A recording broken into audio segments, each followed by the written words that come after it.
Hello बंधु current आसामলৈ स्वागतम।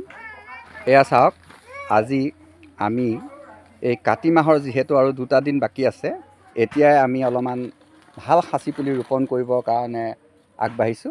এই পুলিখিনি আপোনালোকে চাই লওক। এইখিনিয়ে হ'ল মিঠা খাচি।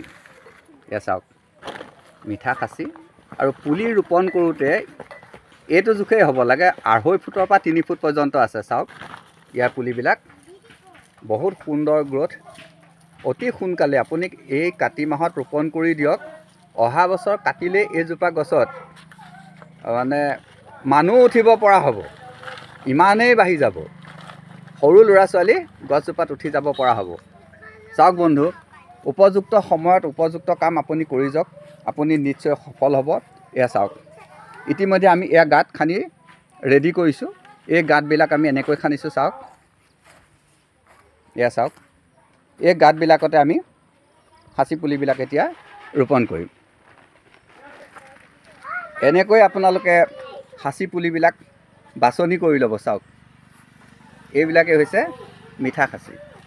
এনেকুৱা খাচি পুলি আপুনি যেতিয়া ৰোপণ কৰিব তেতিয়া আপুনি এজোপা গছত লাখ টকা নিশ্চয় পাব। যদি আপোনাৰ ৰোপণ কৰা সময় ভুল হয়, যদি আপোনাৰ খাচি গছ বাছনি কৰা সঠিক নহয়, তেতিয়াহ'লে আপুনি এডৰা খাচি গছ কৰি লৈ পইচা নাপাওঁ, মাল নধৰে, পখিলা নাহে, পোকে নাখায় ইত্যাদি ইত্যাদি কৰি থাকোঁতে আপোনাৰ বহুত সময় নষ্ট হৈ যাব।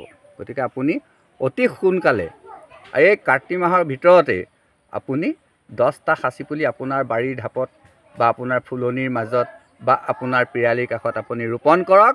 আপুনি লাখ টকা পাবই পাব নিশ্চিত। হেল্ল' বন্ধু, যদি আপুনি মোৰ ভিডিঅ'টো চাই আছে তেতিয়াহ'লে এটা লাইক কৰক, কমেণ্ট কৰক, ছাবস্ক্ৰাইব কৰক। আপোনাৰ বহুমূলীয়া সময়কণ দিয়াৰ কাৰণে ধন্যবাদ জনাই আজিলৈ মোৰ ভিডিঅ'টো ইমানতে সমাপ্ত কৰিছোঁ। ধন্যবাদ।